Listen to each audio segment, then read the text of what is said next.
Good morning, good people of St. Camillus. Hope you're doing well these days. Just first a little update on Father Chris.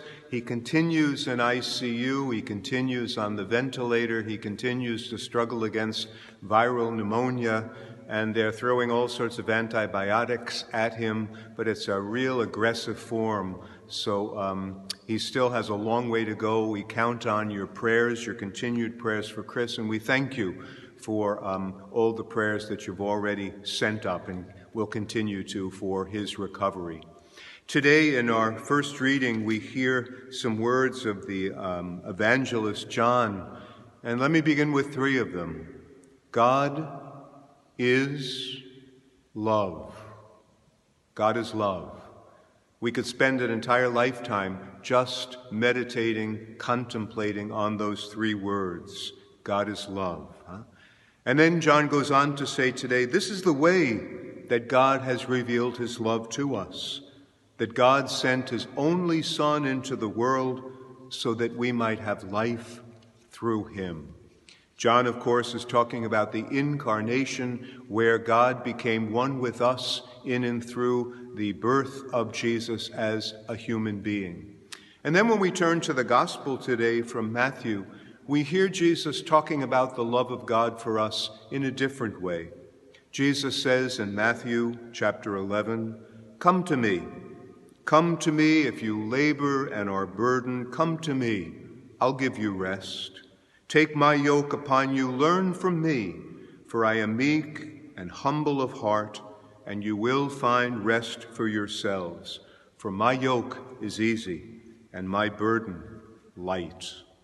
Jesus speaks of taking his yoke upon us. And, you know, I always lived in the city. I grew up near the city. I lived in the city, so I never really thought much about yokes. But then I was thinking that Jesus grew up in the country. Jesus grew up among farm people. And a good carpenter like Joseph, or Jesus who worked in Joseph's carpenter shop, a good carpenter would have known how to fashion a yoke in a way that when it was placed on the neck of an animal, it wouldn't bruise, it wouldn't damage, it wouldn't break the skin of the animal. Jesus, that wonderful master carpenter, says, let me fashion a yoke for you. I know you. I love you. I have come to give you life and to save you. So let me fashion a yoke for you, made just for your neck, and then let me yoke myself to you. Like two animals plowing in the field, they can get the work done because the two animals linked together by that yoke, the two animals can together get the job done. Jesus says, let me link myself to you. Let me yoke myself to you, and you let me yoke myself to you. And together, with that special yoke created for you, together, side by side, we'll get the job done. We'll live our faith while we're alive.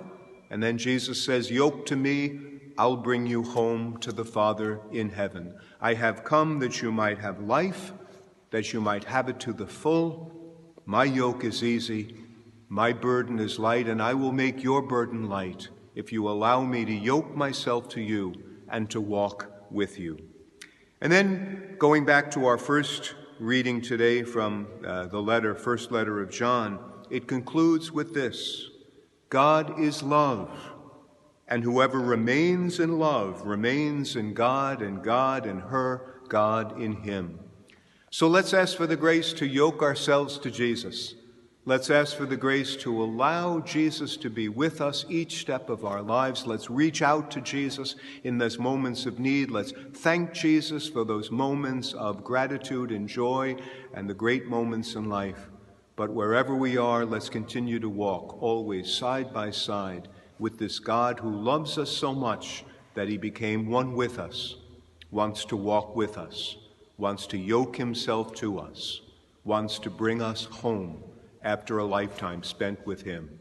May God give you peace, may God give you his love, and may you drink in and receive that love wholeheartedly. God bless.